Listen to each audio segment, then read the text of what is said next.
नमस्कार, खबरों की सफरनामे में स्वागत है आपका। बढ़ते हैं खबरों की ओर। अयोध्या के भरत कुंड में एक जनसभा आयोजित की गई, जिसमें सीएम योगी ने शिरकत की। सीएम ने पीएम के 9 साल के कार्यकाल की जमकर तारीफ की। दीपोत्सव का अलग आनंद इस बार दीपोत्सव होगा, तो भाइयों बहनों लक्ष्य रखिए, 21 लाख दीप प्रज्वलित होंगे अयोध्या के अंदर। 21 लाख दीप, और अयोध्या के हर घर में, जनपद के हर घर में दीप प्रज्वलन के कार्यक्रम होने चाहिए।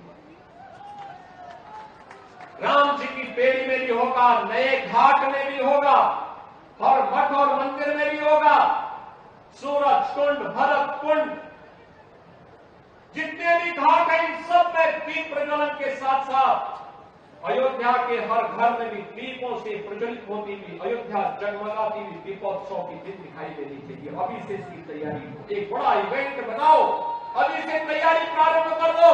अगले वर्ष हमारे राम आने वाले हैं, अपने घर में विराजमान होने वाले हैं, अपने महल में विराजमान होने वाले हैं, अपने स्वयं के मंदिर में विराजमान होने वाले हैं, और उसकी तैयारी दीपोत्सव के साथ हमारी प्रारंभ होनी चाहिए। एक लंबी श्रृंखला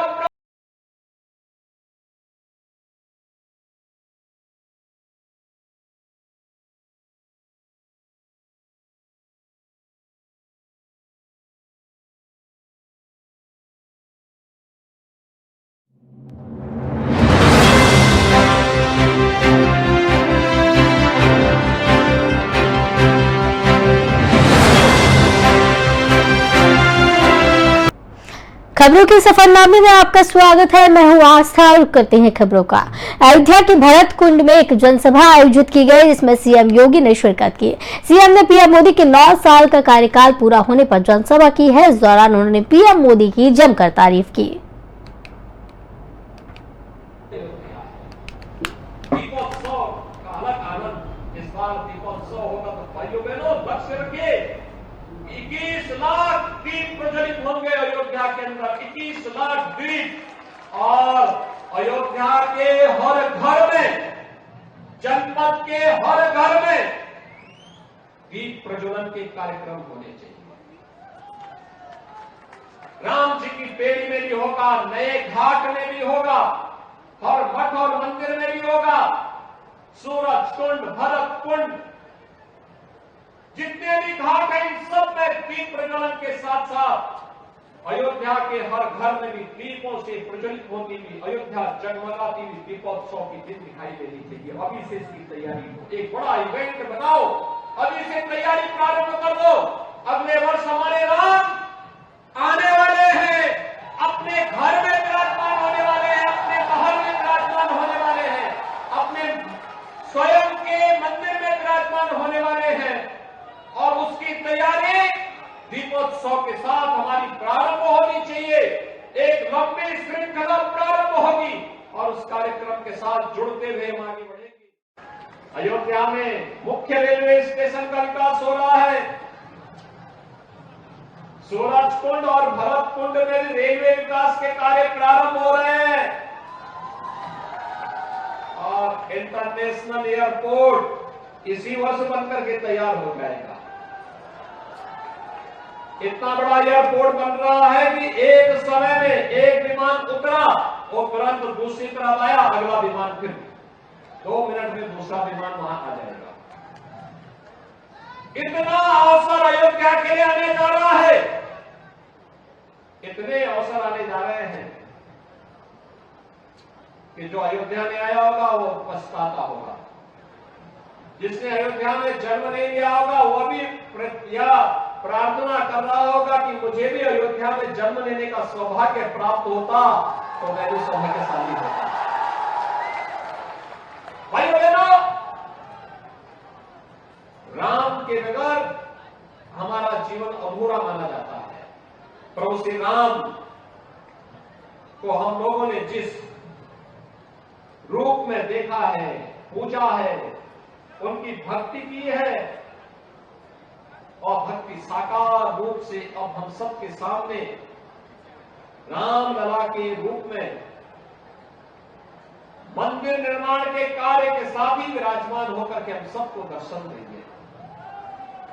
ढेर सारे कार्यक्रम चल रहे हैं। 32,000 करोड़ रुपए के परियोजनाएं तो ऐसी हैं जिन पे कार्य चल रहा है, और बहुत सारी योजनाएं ऐसी हैं जिन पर अभी कार्य प्रारंभ होने के लिए हम लोग स्वीकृति देने जा रहे हैं।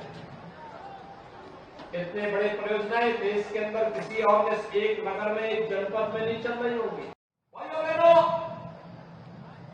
आज हमारी अयोध्या दुनिया की सबसे वैभवशाली नगरी बन रही है और ये जनपद सबसे वैभवशाली जनपद बन रहा है। एक बार फिर से अयोध्या त्रेता युग की याद दिला रहा है, जब राम राज्य की परिकल्पना को जब साकार किया गया था प्रभु श्री राम के द्वारा। आज उस ओर न केवल अयोध्या जा रही है बल्कि पूरे देश को प्रधानमंत्री मोदी जी के नेतृत्व में एक नई प्रेरणा भी दे रही है। ये वही अयोध्या है 6 वर्ष पहले जिसका नाम लेने पे लोग संकोच करते थे। और आपने देखा होगा, मुझे लगता है हर महीना 1.5 महीने में तो मैं स्वयं ही यहां आ जाता हूं। मैं कल दोपहर के बाद यहां आ गया।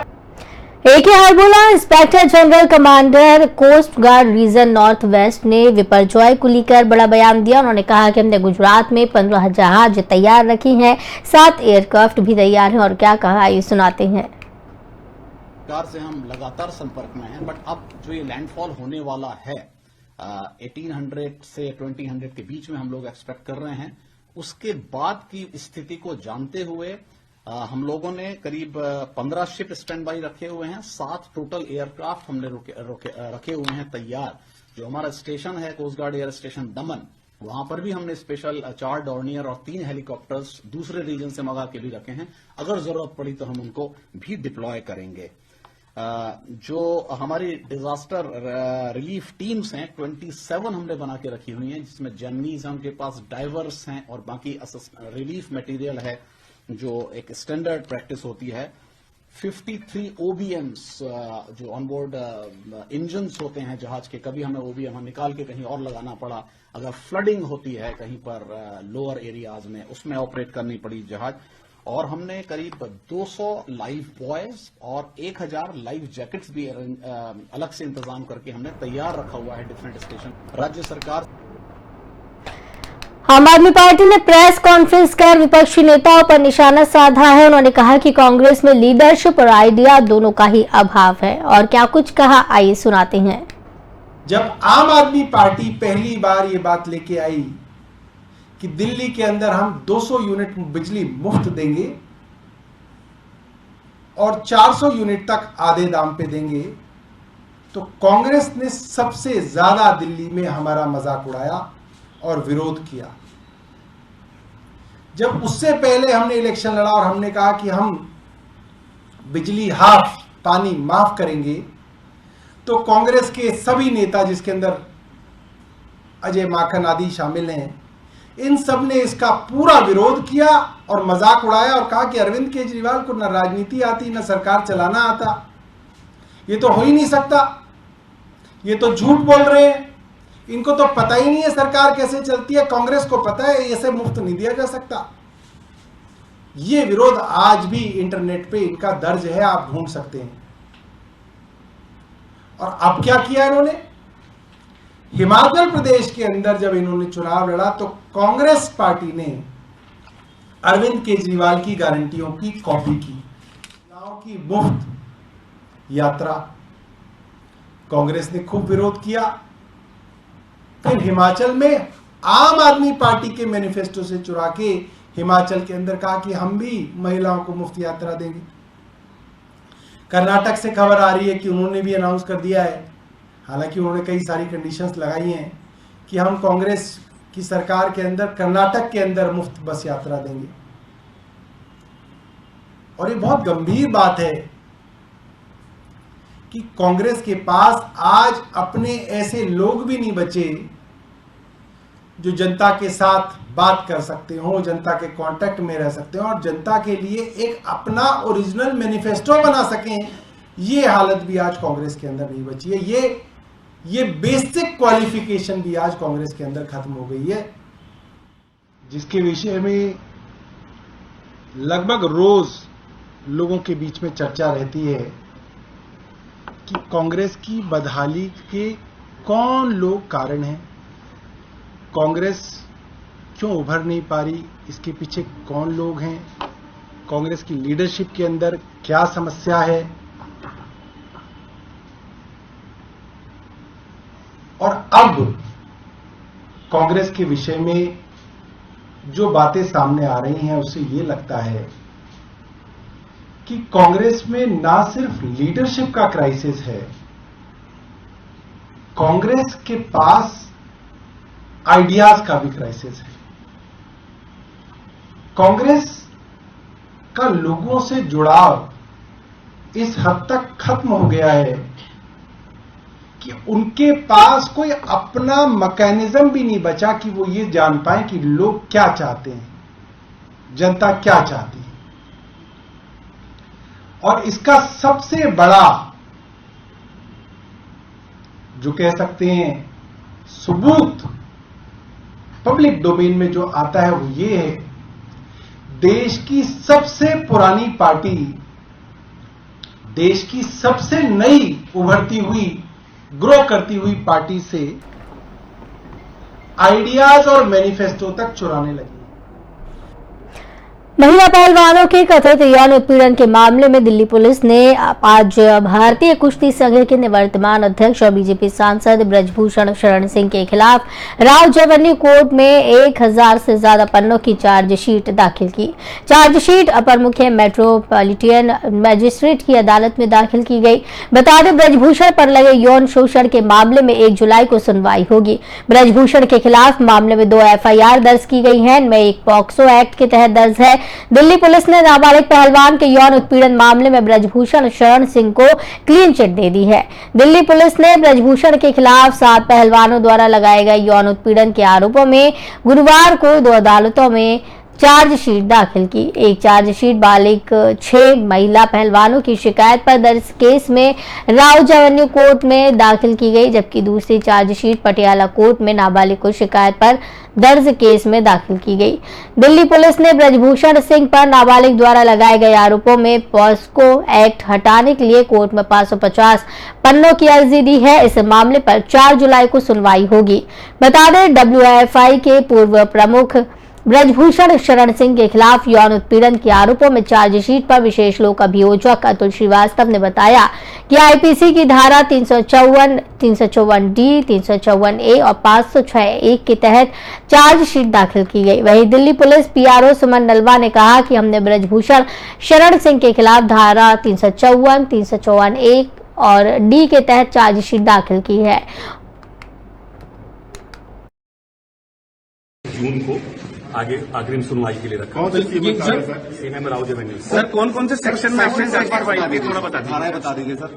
Chargesheet has been filed under section 354, 354D, 354A and 506 part 1 of the IPC। जी, एक केस रजिस्टर हुआ था ब्रजभूषण शरण के अगेंस्ट में, जिसमें रसलर्स है, उन्होंने एलिज किया था कि उनके साथ मॉलेस्टेशन हुआ है, उनके साथ दुष्व्यवहार हुआ है, तो उसके बेसिस पर FIR रजिस्टर की गई थी। इन्वेस्टिगेशन किया, जिसमें हमने बहुत सारे सबूतों को, तथ्यों को सारबंद किया है, और उसके बाद आज हमने उसकी चार्जशीट फाइल की है, जिसमें 354, 354A, 354D के तहत हमने ब्रजभूषण शरण और इसके साथ ही उनके जो सहयोगी और दुष्प्रेरक थे विनोद तोमर, इनके खिलाफ भी 354, 354A, 506 और 109 भारतीय दंड संहिता के जो सेक्शंस हैं उनके अंडर इनको। 23 जून को विपक्षी नेता पटना में एकत्रित हो रहे हैं। इसी के चलते बीजेपी नेता शाहनवाज हुसैन ने विपक्ष पर निशाना साधा। उन्होंने कहा, बिहार में विपक्षी दल लिट्टी चोखा खाने के लिए इकट्ठा हो रहे हैं। मंत्री जी का ये कहना कि चुनाव कभी भी हो सकता है, तो उनको मालूम होना चाहिए कि सिर्फ चुनाव की वजह से आप काम में तेजी लाएंगे। मुख्यमंत्री जी, आपको जनता ने तेजी से काम करने के लिए मुख्यमंत्री बनाया और जनता में नाराजगी थी, पिछले चुनाव में, इसलिए जनता दल यूनाइटेड को सुस्त काम के लिए कम सीटें आई थी। आपको तेजी लाना चाहिए। ये राजद के लोग, जदयू के लोग ये चुनाव को देखकर ही काम करते हैं। कुछ तो नरेंद्र मोदी जी से सीखना चाहिए। चुनाव तो आते जाते रहेंगे, लेकिन दिन रात काम करना, 24/7 काम करना। बिहार के डिप्टी सीएम तेजस्वी यादव ने बड़ा बयान दिया है। उन्होंने बीजेपी को अपने आंतरिक सर्वे में पता चला है कि ये लोग हारने वाले हैं, इस तरीके के बयान दिए। क्या कुछ कहा, आइए सुनाते हैं। इसे होना ही चाहिए और अच्छी बात है ना भाई। चुनाव तो मान लीजिए कब क्या होगा नहीं होगा तो केंद्र वालों के हाथ में ही है। तो उस हिसाब से अपना जितना काम है, जितना हम लोग कर रहे हैं, वो समय से पहले पूरा हो जाए तो उसमें बाधा ही नहीं आएंगी। क्या लगता है नरेंद्र मोदी पहले भी करा सकते हैं चुनाव, हालात को देखते हुए जिस तरीके से? कोई ठीक नहीं, हो भी सकता है। 23 तारीख को आप लोग की मीटिंग है, अमित शाह भी आ रहे हैं और जेपी नड्डा भी दोनों को प्रोग्राम लग गया है जिससे आप लोग। हम तो देखिए, जब से महागठबंधन बनी है, हम लोग नीतीश जी एक साथ हुए हैं, तब से घबराहट जो है इन लोगों के खेमे में है। पाकिस्तान में 4 मैच होंगे। एशिया कप 2023 टूर्नामेंट 31 अगस्त से 17 सितंबर के बीच खेला जाएगा। एशियाई क्रिकेट परिषद ने इसका ऐलान कर दिया है। टूर्नामेंट पाकिस्तान में 4 मैचों के साथ शुरू होगा, जिसमें एसीसी हाइब्रिड मॉडल की स्वीकृति दे दी गई है। इस साल एशिया कप एक दिवसीय प्रारूप में खेला जाएगा।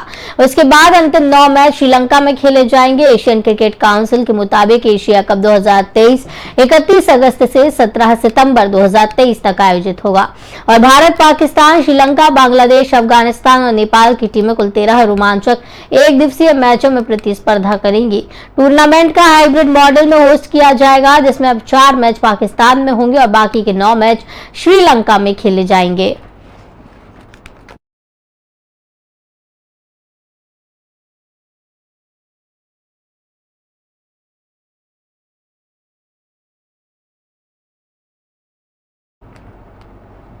इस बुलेटिन में फिलहाल इतना ही। मुझे दीजिए इजाजत। नमस्कार।